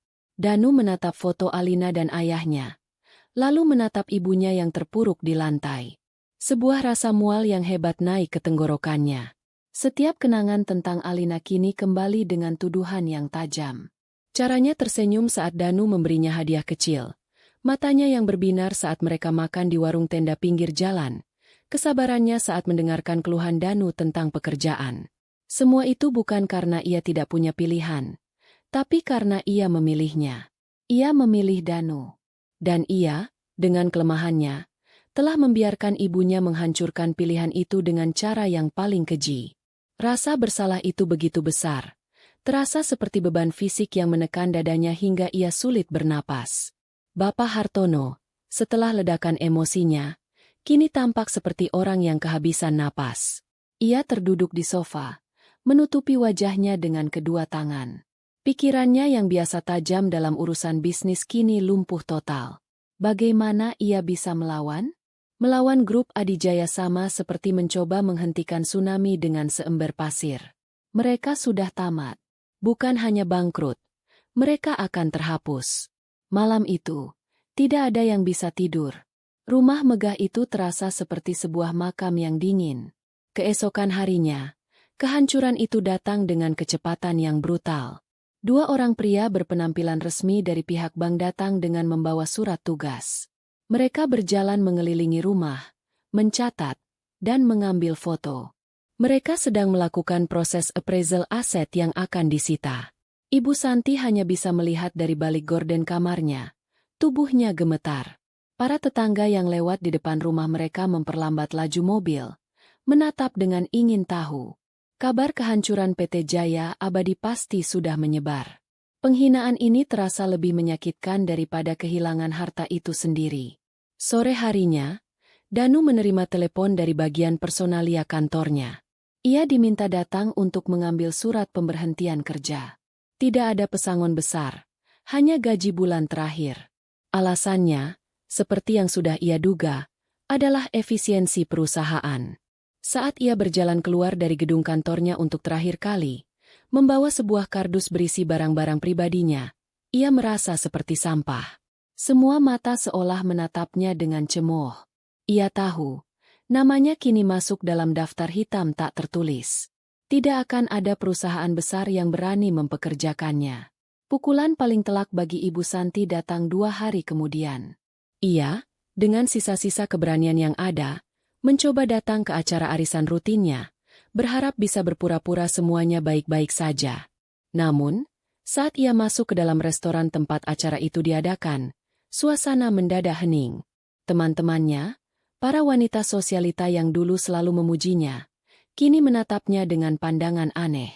Beberapa langsung membuang muka, berbisik-bisik di belakang kipas tangan mereka. Meja yang biasanya ia tempati bersama teman-teman dekatnya kini penuh, Dan tidak ada yang bergeser untuk memberinya tempat. Ia berdiri di sana, di tengah ruangan, sendirian dan terasing. Wanita yang dulu menjadi ratu di lingkaran sosial ini, kini menjadi paria. Ia akhirnya mengerti bagaimana perasaan Ibu Riana saat ia menghinanya di depan umum. Dengan perasaan malu yang membakar, ia berbalik dan lari keluar dari restoran, tak sanggup menahan air matanya lebih lama lagi. Minggu itu, mereka mencapai titik terendah. Surat penyitaan rumah sudah datang. Rekening perusahaan dibekukan. Danu menganggur.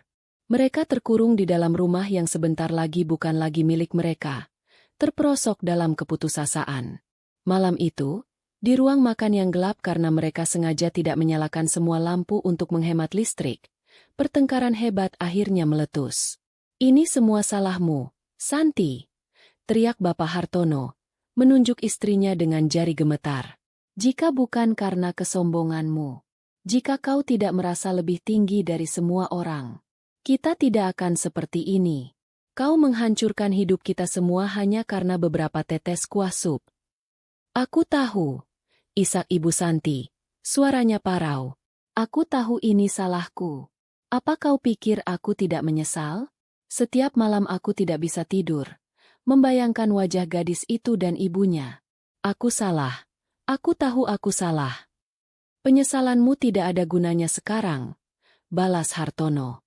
"Cukup," teriak Danu, memukul meja. "Menyalahkan ibu tidak akan mengubah apapun. Aku juga salah. Aku yang paling salah. Seharusnya aku membelanya hari itu. Seharusnya aku menghentikan ibu. Seharusnya aku menjadi laki-laki. Tapi aku tidak melakukannya. Aku hanya diam. Jadi ini juga salahku." Ia menunduk. Bahunya bergetar. "Aku mencintainya, Pah. Mah. Aku benar-benar mencintainya. Dan aku menghancurkannya." Pengakuan itu membuat suasana hening. Bapak Hartono menatap putranya yang hancur, dan amarahnya perlahan surut, digantikan oleh kesedihan yang mendalam. Ibu Santi menatap Danu, dan isak tangisnya semakin menjadi. Untuk pertama kalinya, ia tidak menangis karena nasibnya sendiri, tapi karena melihat penderitaan putranya. Di tengah reruntuhan keluarga mereka, di titik terendah keputusasaan, Ibu Santi akhirnya mengucapkan kalimat yang menjadi titik balik. Kita harus minta maaf," bisiknya lirih. Hartono menatapnya. "Minta maaf? Apa gunanya? Mereka tidak akan mendengarkan." "Kita harus mencoba," isak Santi. "Bukan supaya mereka mengampuni kita. Tapi karena kita memang harus melakukannya. Aku harus minta maaf pada Ibu Riana. Aku harus bersujud di kakinya jika perlu. Aku tidak peduli dengan perusahaan atau rumah ini lagi. Aku hanya ingin menebus dosaku." Danu mengangkat kepalanya, menatap ibunya dengan tidak percaya. Kesombongan itu telah benar-benar hilang, digantikan oleh penyesalan yang tulus. Bapak Hartono menghela napas panjang. Ia tahu, ini bukan lagi strategi bisnis. Ini adalah satu-satunya jalan menuju penebusan, sekecil apapun kemungkinannya. "Baiklah," katanya pasrah. "Kita akan mencoba. Kita akan memohon untuk bertemu. Kita akan membuang sisa harga diri kita yang terakhir." Keputusan itu tidak memberikan kelegaan, tapi memberikan mereka tujuan. Sebuah tujuan yang menyakitkan dan memalukan, tapi setidaknya itu adalah sebuah langkah. Mereka akan mencoba menghadapi badai yang mereka ciptakan sendiri, dengan harapan, sekecil apapun, untuk menemukan pengampunan di pusat badai itu. Memohon untuk sebuah pertemuan ternyata jauh lebih sulit daripada yang mereka bayangkan. Bapak Hartono menghabiskan 2 hari penuh mencoba menghubungi kantor pusat grup Adijaya. Setiap panggilannya ditolak dengan sopan namun tegas oleh operator yang terlatih. "Mohon maaf. Jadwal Bapak Wijoyo sudah penuh hingga akhir tahun." Email yang ia kirim ke alamat umum perusahaan tidak pernah dibalas. Mereka seperti mencoba berbicara pada sebuah benteng batu yang kokoh. Putus asa, Hartono melakukan hal yang paling memalukan dalam hidupnya. Ia pergi ke Menara Adijaya. Ia tidak bisa masuk lebih jauh dari lobi, tapi ia berdiri di sana selama 8 jam, dari pagi hingga sore, berharap bisa mencegat seseorang yang penting. Ia hanya tampak seperti pria parubaya putus asa yang menyedihkan di antara para eksekutif muda yang lalu lalang dengan langkah cepat. Ia diabaikan, dianggap tidak ada. Di hari kedua usahanya yang sia-sia, saat ia hendak menyerah, seorang wanita muda berpenampilan rapi menghampirinya. "Bapak Hartono?" tanyanya. Hartono mengangguk lemah. "Saya asisten pribadi Nona Alina," kata wanita itu. "Pesan Anda sudah diterima. Bapak Wijoyo Adijaya akan memberikan waktu untuk Anda dan keluarga. Besok, pukul 2 siang, di lantai 80. Jangan terlambat." Wanita itu menyerahkan sebuah kartu akses sementara dan langsung berbalik pergi, tanpa menunggu jawaban. Undangan itu lebih terasa seperti sebuah panggilan menghadap raja. Malam itu, tidak ada yang bisa makan. Mereka mempersiapkan diri untuk pertemuan besok seperti hendak menghadapi regu tembak. Ibu Santi memilih gaunnya yang paling sopan, sebuah gaun terusan berwarna gelap yang sederhana. Danu mengenakan satu-satunya setelan jas yang belum ia jual. Bapak Hartono mengenakan kemeja terbaiknya. Tapi pakaian-pakaian itu terasa seperti kostum pinjaman yang tidak pas di badan mereka yang kini dipenuhi rasa takut. Perjalanan menuju Menara Adijaya keesokan harinya terasa seperti prosesi pemakaman. Mereka bertiga duduk diam di dalam mobil tua mereka, menempuh perjalanan menuju jantung kota. Menara Adijaya menjulang di depan mereka, sebuah totem raksasa dari kaca dan baja yang seolah menusuk langit. Ukurannya saja sudah cukup untuk membuat mereka merasa kecil dan tidak berarti. Mereka memarkir mobil mereka di basement umum beberapa blok dari sana dan berjalan kaki, merasa tidak pantas untuk masuk ke area parkir eksekutif gedung itu. Lobi Menara Adijaya lebih mirip lobi Hotel Bintang 7 atau Museum Seni Modern. Lantainya terbuat dari marmer hitam yang mengkilap, langit-langitnya tinggi, dan udaranya dingin. Suasana begitu sunyi dan agung, hanya suara langkah kaki mereka yang menggema pelan. Resepsionis yang cantik menatap mereka dengan senyum tipis yang profesional. Setelah Hartono menyebutkan namanya, wanita itu hanya mengangguk dan menunjuk ke arah gerbang keamanan. "Silakan langsung naik ke lantai 80. Anda sudah ditunggu." Lift yang mereka masuki bergerak naik tanpa suara dan dengan kecepatan luar biasa. Telinga mereka terasa berdengung. Melalui dinding kaca lift, mereka melihat pemandangan kota yang perlahan menyusut di bawah mereka. Mereka sedang diangkat ke dunia lain, dunia para dewa. Pintu lift terbuka di lantai 80. Tidak ada koridor atau ruangan-ruangan kecil. Mereka langsung masuk ke sebuah ruang tunggu maha luas dengan dinding kaca dari lantai ke langit-langit, menyajikan pemandangan 360 derajat kota Jakarta. Perabotannya sangat sedikit, hanya beberapa sofa kulit dan sebuah patung abstrak di tengah ruangan. Kemewahan yang terasa dingin dan mengintimidasi. Seorang asisten pria mempersilakan mereka duduk dan menawarkan minuman, yang mereka tolak dengan gelengan kepala. Mereka kemudian dibiarkan menunggu. 5 menit, 10 menit, 30 menit. Setiap menit yang berlalu menambah beban di pundak mereka. Ini adalah permainan kekuasaan. Mereka dibuat sadar akan posisi mereka yang tidak berarti. Akhirnya, setelah hampir 45 menit menunggu dalam keheningan yang menyiksa, asisten itu kembali. "Mari, silakan ikut saya." Ia menuntun mereka melewati sebuah pintu besar dan masuk ke dalam sebuah ruang rapat yang mungkin lebih besar dari seluruh lantai dasar rumah mereka. Sebuah meja kayu panjang yang terbuat dari satu potong kayu utuh membentang di tengah ruangan. Ada sekitar 30 kursi kosong di sekeliling meja itu. Dan di ujung meja, dengan latar belakang jendela raksasa yang membingkai langit biru, duduk seorang pria. Wijoyo Adijaya. Ia tidak berdiri. Ia hanya menatap mereka bertiga saat mereka berjalan mendekat. Langkah mereka terasa berat dan lambat. Aura kekuasaan yang menguar darinya begitu pekat hingga terasa menyesakkan. Ia tampak tenang, tapi matanya tajam seperti elang yang mengamati mangsanya. "Selamat siang," katanya. Suaranya tenang namun bergema di seluruh ruangan. "Silakan duduk." Mereka duduk di 3 kursi terdekat, merasa seperti terdakwa di pengadilan. Bapak Hartono mencoba membuka mulut, tapi tenggorokannya kering. Ia berdeham. Bapak Wijoyo, kami datang untuk. Saya tahu kenapa Anda di sini, Pak Hartono, potong Wijoyo. Nadanya datar. Ia menatap mereka satu persatu. Tatapannya pada Hartono dan Danu terasa dingin, tapi saat ia menatap Ibu Santi, ada kilat kemarahan yang nyaris tak terlihat di matanya. Anda datang untuk meminta maaf karena telah menghancurkan perusahaan Anda sendiri dengan kesombongan Anda. Ibu Santi tersentak. Air matanya mulai mengalir. Tapi, lanjut Wijoyo, permintaan maaf Anda salah alamat. Tepat saat itu, pintu ruang rapat di sisi lain terbuka tanpa suara. Seorang wanita melangkah masuk. Jantung mereka bertiga serasa berhenti berdetak. Itu Alina. Tapi bukan Alina yang mereka kenal. Gadis itu mengenakan setelan celana berwarna krem yang dijahit dengan sempurna, menonjolkan posturnya yang tegap.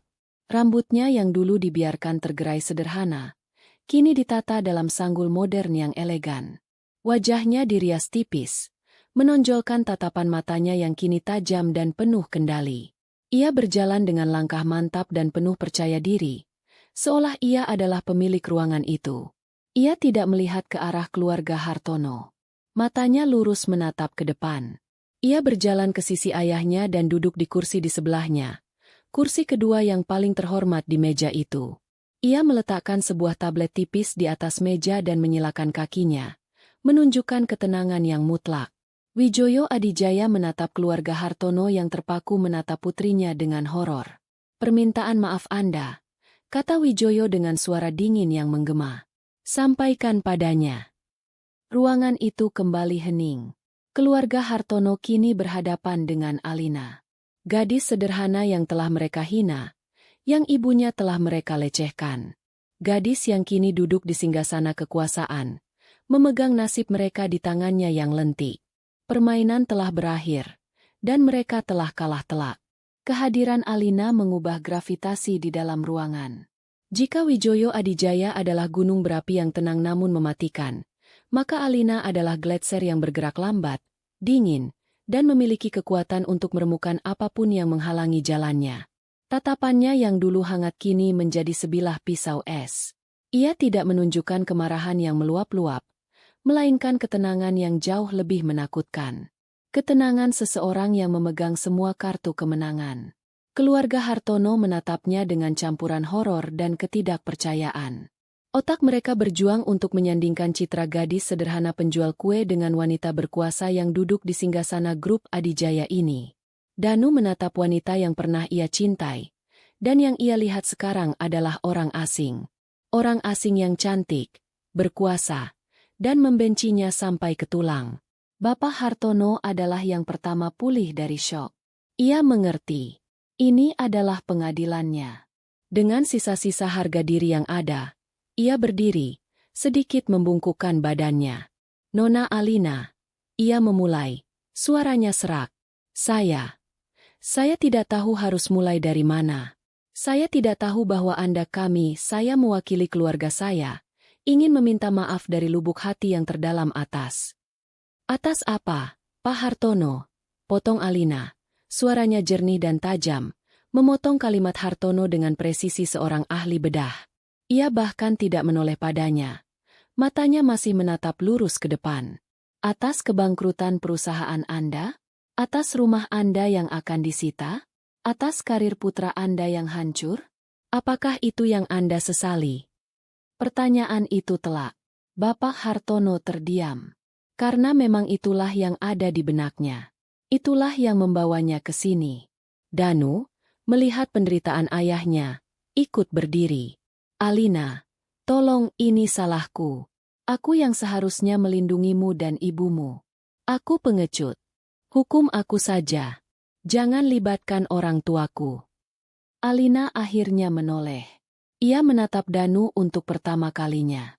Tidak ada cinta, tidak ada benci, hanya ada kekecewaan yang dingin. Kau masih tidak mengerti, Danu. Ini tidak pernah tentang kau atau aku. Kau sudah tidak penting sejak kau memilih untuk diam. Ia mengalihkan tatapannya, kini mendarat tepat pada Ibu Santi, yang masih terduduk gemetar di kursinya. Kita sudahi saja basa-basi ini, kata Alina, Nadanya menjadi lebih personal, lebih dingin. Saya tidak tertarik dengan permintaan maaf Anda berdua. Ia mencondongkan tubuhnya sedikit ke depan. Saya hanya ingin bicara dengan Anda, Ibu Santi. Ibu Santi tersentak seolah disetrum. Semua mata kini tertuju padanya. Saya ingin Anda menceritakannya lagi, kata Alina pelan. Ceritakan pada saya apa yang terjadi di hari pernikahan itu. Setiap detailnya. Saya ingin mendengarnya dari sudut pandang Anda. Ini adalah sebuah siksaan. Alina tidak hanya ingin permintaan maaf. Ia ingin Ibu Santi menghidupkan kembali perbuatannya yang paling memalukan, di depan suami dan anaknya, dan di hadapan ayah dari gadis yang telah ia hina. Saya. Ibu Santi tergagap. Air mata mengalir deras. Saya hilaf. Nona. Saya marah. Marah karena apa? Desak Alina. Tidak memberinya ruang untuk bernapas. Karena beberapa tetes kuah sup mengenai gaun mahal Anda? Apakah harga gaun Anda lebih mahal daripada harga diri ibu saya? Tidak. Tentu tidak. Saya hanya. Anda hanya apa? Suara Alina menajam. Anda merasa lebih superior, bukan? Anda memandang kami rendah. Anda berpikir kami adalah keluarga miskin dari kampung yang bisa Anda injak-injak sesuka hati. Anda tidak tahan melihat putra kebanggaan Anda menikah dengan gadis yang menurut Anda tidak sepadan. Jadi, saat ada kesempatan sekecil apapun, Anda menggunakannya untuk mempermalukan ibu saya. Untuk menunjukkan siapa yang berkuasa. Iya kan? Alina membongkar semua isi hati Ibu Santi yang paling busuk, memaparkannya di atas meja rapat yang dingin itu. Setiap kata adalah paku yang menancap di peti mati kesombongan Ibu Santi. Ibu Santi tidak bisa menjawab. Ia hanya bisa menggelengkan kepalanya dalam tangisan yang histeris. Seluruh pertahanannya hancur. Yang tersisa hanyalah penyesalan yang mentah dan menyakitkan. Saya ingin Anda meminta maaf, lanjut Alina. Tapi bukan untuk perusahaan Anda. Bukan untuk menyelamatkan rumah Anda. Lupakan semua itu. Saya ingin Anda meminta maaf atas satu hal saja. Saya ingin Anda meminta maaf karena telah menyiram seorang wanita tua yang tidak bersalah, yang niatnya hanya ingin berbuat baik, dengan semangkuk sup panas. Wijoyo Adijaya, yang sedari tadi hanya dia mengamati, kini menatap Ibu Santi dengan tatapan yang bisa membekukan lahar. Ia membiarkan putrinya mengambil alih pengadilan ini. Ibu Santi, dengan sisa tenaga yang ada, mencoba berdiri. Kakinya gemetar hebat hingga Danu harus membantunya. Ia menatap Alina, tatapan yang kini penuh dengan permohonan yang tulus. Nona Alina, isaknya. Maafkan saya. Saya bersalah. Saya adalah manusia yang jahat. Saya iri. Saya sombong. Saya telah melakukan hal yang tak termaafkan pada ibu Anda. Saya tidak pantas diampuni. Saya pantas mendapatkan semua ini. Saya minta maaf, saya benar-benar minta maaf. Ia membungkukkan badannya dalam-dalam. Sebuah gestur yang tidak pernah ia lakukan seumur hidupnya. Alina menatapnya tanpa ekspresi selama beberapa saat. Ruangan itu sunyi senyap. Hanya diisi oleh isak tangis Ibu Santi. Permintaan maaf Anda, kata Alina akhirnya, memecah keheningan. Tidak saya terima. Harapan yang baru saja tumbuh di hati keluarga Hartono langsung padam. Karena bukan saya yang berhak menerimanya, lanjut Alina. Ada satu orang yang harus mendengar langsung permintaan maaf itu dari mulut Anda. Satu orang yang lukanya jauh lebih dalam daripada sekadar luka bakar di kulit. Ia bersandar di kursinya. Saya akan memberikan Anda satu kesempatan. Bukan untuk mendapatkan kembali kekayaan Anda, tapi untuk mendapatkan kembali sedikit dari martabat Anda yang hilang. Ia menatap Ibu Santi lurus di mata. Besok pagi, jam 10, datanglah ke tempat di mana Anda seharusnya menjadi besan saya. Ke rumah sederhana yang Anda hina. Temui ibu saya. Dan mintalah maaf padanya. Bersujudlah jika perlu. Hanya jika dia, Ibu Riana, mengatakan dari mulutnya sendiri bahwa dia memaafkan Anda, maka saya akan menghentikan ini semua. Tapi, tambah Alina, sebagai penutup, saya tidak akan membantu kalian bangkit. Saya hanya akan berhenti menekan kalian. Kalian harus memulai semuanya lagi dari nol. Anggap itu sebagai harga dari semangkuk sup yang telah Anda tumpahkan. Ia berdiri. Pertemuan selesai. Tanpa menoleh lagi, ia berjalan keluar dari ruang rapat, meninggalkan keluarga Hartono yang terpaku dalam campuran antara kelegaan dan ketakutan akan ujian terakhir mereka. Mereka telah diberi jalan keluar, tapi jalan itu adalah jalan yang paling memalukan dan paling berat. Mereka harus kembali ke titik awal kesalahan mereka dan menghadapi korban dari kesombongan mereka secara langsung. Pagi itu, langit tampak labu, seolah ikut merasakan ketegangan yang menyelimuti keluarga Hartono. Mereka tidak lagi menaiki mobil tua mereka. Mobil itu sudah ditarik oleh pihak leasing kemarin sore. Mereka bertiga naik taksi online menuju alamat yang mereka kenal betul. Alamat apartemen sederhana yang dulu begitu mereka pandang rendah. Perjalanan itu adalah sebuah ziarah penyesalan. Setiap sudut jalan yang mereka lewati membangkitkan kenangan yang menyakitkan. Ibu Santi duduk diam menatap keluar jendela. Tangannya mencengkeram tasnya erat-erat. Ia tidak membawa hadiah atau buah tangan. Alina, melalui asistennya, sudah berpesan dengan jelas. Datanglah dengan tangan kosong, tapi dengan hati yang penuh penyesalan. Apartemen itu tampak sama seperti dulu. Sederhana, sedikit kusam, namun bersih. Saat mereka berdiri di depan pintu unit Alina, jantung mereka berdebar kencang. Inilah pintu yang sama yang pernah mereka masuki dengan kesombongan. Kini, mereka datang sebagai pemohon. Bapak Hartono menekan bel. Tak lama kemudian, pintu terbuka. Yang membuka bukanlah Alina, melainkan Ibu Riana sendiri. Ia mengenakan daster katun sederhana, sama seperti yang biasa ia kenakan.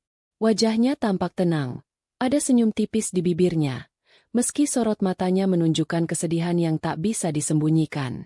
Bekas luka bakar di lengannya masih tampak samar-samar. Melihat wanita yang telah ia sakiti berdiri di hadapannya, ketegaran Ibu Santi runtuh seketika. Tanpa diperintah, tanpa berpikir, ia langsung berlutut di lantai yang dingin di depan pintu. Ibu Riana, isaknya. Kepalanya menunduk hingga menyentuh lantai. Maafkan saya. Saya mohon, maafkan saya. Bapak Hartono dan Danu berdiri kaku di belakangnya. Kepala mereka tertunduk dalam, diliputi rasa malu yang luar biasa. Ibu Riana tampak terkejut. Ia mencoba mengangkat tubuh Ibu Santi. Bu Santi, jangan begini. Bangun, Bu. Ayo masuk dulu. Tapi Ibu Santi menolak untuk bangkit. Tidak, Bu. Saya tidak akan bangun sebelum Ibu memaafkan saya. Saya telah menghina Ibu. Saya telah menyakiti Ibu. Saya manusia paling jahat. Hukum saya, Bu. Maki saya. Tapi tolong, maafkan saya. Saya tidak bisa hidup dengan dosa ini. Ratapnya, air matanya membasahi lantai. Ibu Riana menatap wanita yang sedang bersujud di kakinya itu. Ia melihat bukan lagi sosok sosialita yang angkuh, tapi seorang ibu yang hancur dan penuh penyesalan. Hati Ibu Riana yang lembut tidak sanggup melihat pemandangan itu. Ia ikut berjongkok, tangannya yang sedikit gemetar memegang bahu Ibu Santi. Bangunlah, Bu Santi, katanya dengan suara lembut. Saya sudah memaafkan Ibu. Sejak hari itu juga, saya tidak pernah menyimpan dendam. Ia membantu Ibu Santi berdiri. Mereka berdua, dua orang ibu yang nasibnya terjalin karena anak-anak mereka, kini berdiri berhadapan. Ibu Santi menatap wajah Ibu Riana yang tulus, dan tangisnya semakin menjadi. Tapi kali ini bukan tangis putus asa, melainkan tangis kelegaan. Dari dalam apartemen, Alina muncul. Ia hanya berdiri bersandar di dinding, mengamati semuanya dalam diam. Wajahnya tetap tenang, namun matanya yang tajam sedikit melembut melihat ibunya. Setelah Ibu Santi sedikit lebih tenang, Ibu Riana mempersilakan mereka masuk. Mereka duduk di sofa ruang tamu yang sempit itu dalam keheningan yang canggung. Alina akhirnya melangkah maju. Ibu, saya sudah memaafkan Anda, katanya pada Ibu Santi. Sesuai janji saya, mulai hari ini, Grup Adijaya akan menarik semua tekanannya dari Anda. Keluarga Hartono menatapnya dengan secercah harapan. Tapi seperti yang saya katakan, lanjut Alina, memupus harapan itu. Kami tidak akan membantu. Rumah Anda, aset Anda yang sudah masuk dalam proses sita, itu urusan Anda dengan bank. Perusahaan Anda, carilah jalan sendiri untuk membangkitkannya. Ini bukan hukuman. Ini adalah konsekuensi. Ia menatap Danu. Kau dan aku, kita sudah selesai. Hiduplah dengan baik. Lalu ia menatap mereka bertiga. Pelajaran hari ini sangat mahal. Saya harap kalian tidak akan pernah melupakannya. Sekarang, silakan pergi. Tidak ada lagi yang perlu dikatakan. Keluarga Hartono bangkit. Bapak Hartono membungkukkan badannya dalam-dalam pada Ibu Riana dan Alina. Danu hanya bisa menatap Alina sekilas, tatapan penuh penyesalan, sebelum akhirnya membuang muka. Ibu Santi, dengan mata bengkak, sekali lagi menggenggam tangan Ibu Riana. Terima kasih, Bu. Terima kasih. Mereka bertiga berjalan keluar dari apartemen itu. Mereka datang dengan beban dosa, dan kini mereka pergi dengan beban konsekuensi. Tapi anehnya, langkah mereka terasa lebih ringan. Mereka telah kehilangan segalanya, tapi mereka telah menemukan kembali sesuatu yang lebih berharga, kerendahan hati. Di dalam apartemen, Alina memeluk ibunya. Apa ibu benar-benar sudah memaafkannya? Ibu Riana mengangguk. Amarah itu hanya akan menjadi beban. Nak, kita harus melepaskannya agar bisa melangkah maju. Alina tersenyum. Ia tahu, ia melakukan semua ini bukan untuk balas dendam, tapi untuk melindungi kehormatan ibunya. Dan kini, semuanya telah selesai. Epilog. 6 bulan kemudian, keluarga Hartono kini tinggal di sebuah rumah kontrakan kecil di pinggir kota. Bapak Hartono dan Danu, dengan sisa-sisa modal yang ada, memulai sebuah usaha catering kecil-kecilan, memanfaatkan keahlian memasak Ibu Santi. Hidup mereka berat, tapi mereka menjalaninya bersama. Tidak ada lagi kesombongan, hanya kerja keras dan harapan. Di puncak Menara Adijaya, Alina kini resmi menjabat sebagai wakil direktur utama. Ia memimpin dengan tangan yang tegas namun adil, membawa inovasi-inovasi baru ke dalam perusahaan. Ia tidak lagi menyembunyikan identitasnya. Ia merengkuhnya, menggunakannya untuk berbuat baik. Sore itu, ia berdiri di balkon kantornya yang luas, menatap matahari terbenam yang mewarnai langit Jakarta. Ibunya datang membawakan secangkir teh. Pemandangannya indah, ya, kata Ibu Riana. Alina tersenyum, menggenggam tangan ibunya. Iya, Bu, sangat indah. Luka dari masa lalu telah sembuh, meninggalkan bekas luka yang membuat mereka lebih kuat. Alina telah belajar bahwa kekuatan sejati bukanlah tentang seberapa keras kau bisa memukul, tapi tentang seberapa kuat kau bisa melindungi orang yang kau cintai. Ia siap menghadapi masa depan, membuka lembaran baru, kali ini sebagai dirinya sendiri, Alina Adijaya, seorang putri yang telah menemukan kerajaannya, bukan dalam harta, tapi dalam cinta dan harga diri.